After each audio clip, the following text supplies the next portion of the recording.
న్యూస్కి స్వాగతం. ప్రజా జీవనానికి ఆటంకం లేకుండా మైనింగ్ రవాణా నిర్వహించుకోవాలని రాష్ట్ర తెలుగుదేశం పార్టీ కార్యదర్శి పర్వత సురేష్ పేర్కొన్నారు.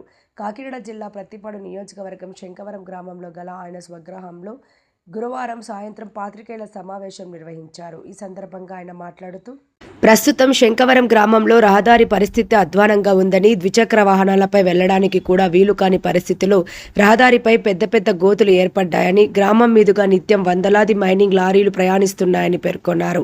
ప్రత్తిపాడు శాసనసభ్యురాలు సత్యప్రభతో రహదారి సమస్యపై చర్చించి శాశ్వత పరిష్కారానికి చర్యలు తీసుకోవడం జరుగుతుందన్నారు.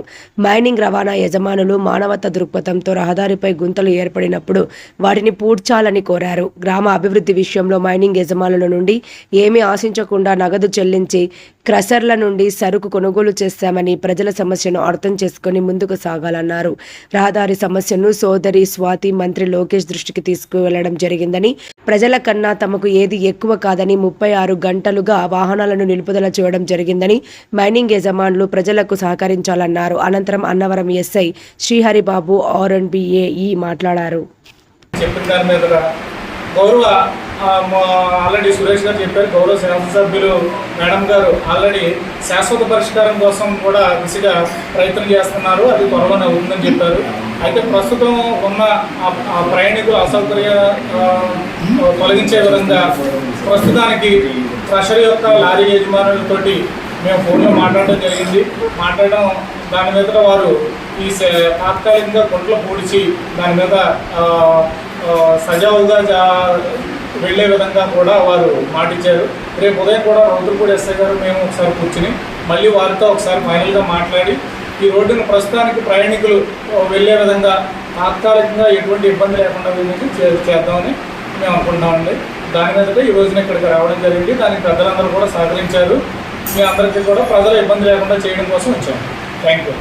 తీసుకెళ్ళి నాకేదైనా కొంచెం 4-5 వెట్మిక్స్ లారీలు పంపితే రోడ్డు బాగు చేసుకుంటాం తాత్కాలికంగానే. అయితే ఆ రోడ్డు గుండా ఈ మైనింగ్ ట్రాన్స్పోర్ట్ వెళ్తే మళ్ళీ గంటకే పాడైపోతుందని చెప్పి ఎమ్మెల్యే నోటీస్ తీసుకెళ్ళడం జరిగింది. అయితే మరి అన్నవరం ఎస్ఐ గారు సిఆర్ గారు ఎప్పుడు మనకి సమస్య వచ్చినా సరే చట్టపరంగా కాకుండా చట్టానికి వెలుపుల మనకు సహాయ సహకారాలు అందిస్తూ ఉన్నారు. మరి వారు ఇవాళ నాకు విజ్ఞప్తి చేసి నేను రేపటిలో రౌతులపూడి ఎస్ఐ గారితో కోఆర్డినేట్ చేసి సీఏ గారి ఆధ్వర్యంలో ఎమ్మెల్యే గారి సూచన మేరకు వెట్మిక్స్ చేసి తాత్కాలిక ఇబ్బంది లేకుండా చేస్తానని చెప్పి ఎస్ఐ గారు నాకు మాట్లాడడం జరిగింది. అదేవిధంగా సోదరిమని R&BAE గారు కూడా పొద్దురించి రోడ్డు మీద ఉన్నారు. మరి మిషనరీ కూడా రావడం కొంచెం కష్టంగా ఉంటుంది కాబట్టి మళ్ళా ప్రియాంక వాళ్ళే 2 మిషన్లో మాట్లాడి ఇమ్మీడియట్గా ముందు తాత్కాలికంగా పోవడానికి ఇబ్బంది లేకుండా వారు మన సహకరించి పనిచేస్తూ ఉన్నారు. దయచేసి నేను మైనింగ్ యజమానులు కూడా కోరుతా ఉన్నాను. ఇక్కడ తెలుగుదేశం పార్టీ అధికారం ఉంది. మా శాసనసభ్యులు చక్కగా అన్ని పనులు చేస్తూ ఉన్నారు. అయితే ప్రభుత్వానికి కానీ మా స్థానిక ప్రజాప్రతినిధి కానీ స్థానిక నాయకులు కానీ చెడ్డ పేరు రాకుండా మీ వ్యాపారం మీరు చేసుకోండి. మీ వ్యాపారానికి మా ఆటంకం కాదు. నిబంధనల ప్రకారం మీ ఆపడం సరిపోం. కానీ మానవ దృక్పథంతో మా లోతు గోతుల్లో ఉన్నటువంటి రోడ్డు గుండా మీరు ట్రాన్స్పోర్ట్ చేయడం సమంజసం కాదు. దాని మీద పునరాలోచన చేసుకుని రోడ్డు గుంతలు పడితే బాగు చేసి మీ వ్యాపారం మీద చేసుకోండి. బాగు చేయకుండా ప్రజలు ఇబ్బంది పెడతారంటే మాత్రం మంచి పద్ధతి కాదు. దానికి మా స్పందన కూడా వేరే విధంగా ఉంటుంది. ఇది నేను మైనింగ్ యజమానికి విజ్ఞప్తి చేస్తూ ఉన్నాను. దయచేసి మా పరిస్థితిని అర్థం చేసుకోండి. మా ప్రజలకు ఇబ్బంది ప్రజలకైనా ముఖ్యం, మాకు ఏది కాదు.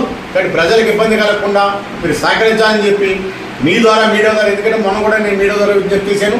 36 అవర్స్ ఆపాను. దయించి స్పందించి మీకేం వ్యతిరేకం కాదు, వ్యాపారికి వ్యతిరేకం కాదు. అక్కడ గవర్నమెంట్ వర్కులు జరుగుతున్నాయి, అవి కూడా అవ్వాలి. కాబట్టి మీరు మానవతా దృక్పథంతో హ్యూమానిటీ గ్రౌండ్లో ఎప్పుడు గోతులు పడ్డా ఇమ్మీడియట్గా స్పందించి పనిచేసి వెళ్ళమని చెప్పి కోరుతా ఉన్నాం. ఏ రోజు గ్రామ అభివృద్ధిలో కానీ మిమ్మల్ని ఎప్పుడు కూడా మేమేం ఆశించలేదు. ఎందుకంటే కార్తీక మాసంలో మైలుకి కావాల్సిన ఒక లారీ కాస్త కూడా పేమెంట్తో కొన్నాను నేను. కాబట్టి దయించి ప్రజలకు ఇబ్బంది కలిగితే మాత్రం ప్రజలే ముఖ్యమైన విషయాన్ని మీరు గమనించాలని చెప్పి, మీరు కూడా ప్రజలే ముఖ్యంగా భావించాలని చెప్పి సందర్భం మనం చేస్తాం.